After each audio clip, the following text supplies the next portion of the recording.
Star Wars Ronin, a Visions novel by Emma Camden, comes out in 2 weeks. I was lucky enough to read it early, and as of today, I'm allowed to talk about it, so this is my spoiler-free review of the book.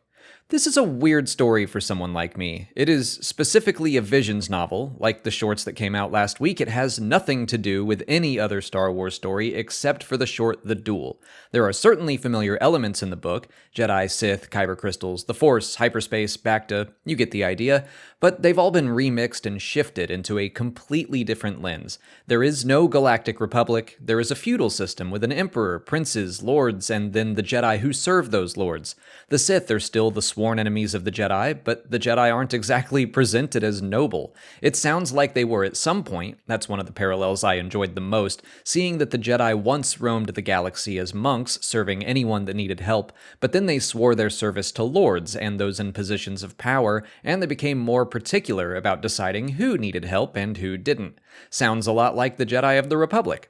One of the big themes of the book is control, specifically institutionalized control. The Empire, the Jedi, the Sith, the nobility of the universe, they all seek to control people for their own desires. They are each condemned by at least one of the main characters. All of them are seeking freedom of some kind, but they all seem to question what that even means. What do you do with your freedom once you have it? How do you find a purpose within yourself instead of just accepting the one given to you by some higher power? It reminded me of Loki's philosophy in the Avengers, that humanity wants to be ruled. We want to be told what to believe and what to do. Ronin challenges all its characters to break free of the control others have on them, and then challenges them all to find a new purpose on their own.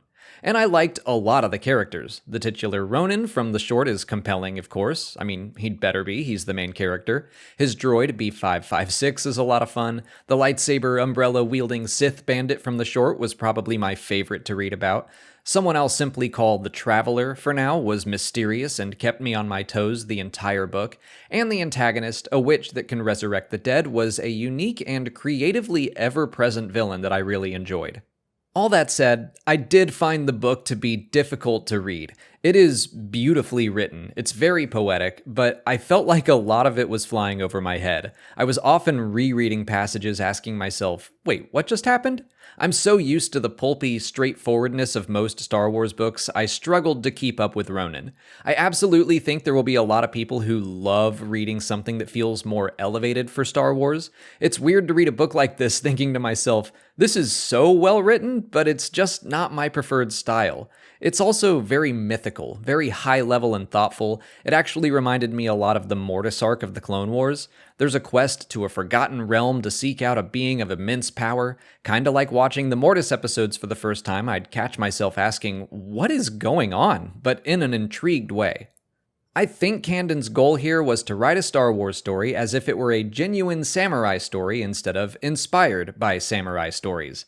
As a new vision of Star Wars, it had to balance two mythologies. In my opinion, it got pretty far away from what I personally expect to see. Like, sometimes I would forget I was reading a Star Wars book and then I'd be like, oh yeah, they have lightsabers. Which again, I think was absolutely the point, not to simply put new cosmetics onto Star Wars, but to really look at it through a new lens. The creators of Star Wars Visions said that they hoped the shorts would generate interest in anime for Star Wars fans. It did that for me. It made me try out a bunch of movies and series I otherwise never would have thought about. Ronin is making me want to look into Japanese mythology more and continue expanding my horizons. Heck, I don't know all that much about any mythology outside of Star Wars. I'm not quite sure how I feel about Ronin, to be honest. I didn't dislike it at all. I never thought it was a slog. I didn't struggle to finish it. But it was a challenging read. I put it down and felt kind of confused. It's not my personal vision of Star Wars, but there's plenty of room for it, and it makes me curious to learn more about that perspective. Even when something doesn't fully land for me, I always appreciate when authors like Camden take big swings. And I can confidently say there is no other Star Wars story out there like this one. I would recommend this book to anyone who loves Visions and wants to see more from the characters of the Duel, or to anyone who really likes it when Star Wars gets mythical. But that's it for today. If you haven't already, please like this video, subscribe to the channel, follow us on Twitter, Instagram, and Facebook, and consider checking out our Patreon page. As always, thanks for watching, and may the Force be with you.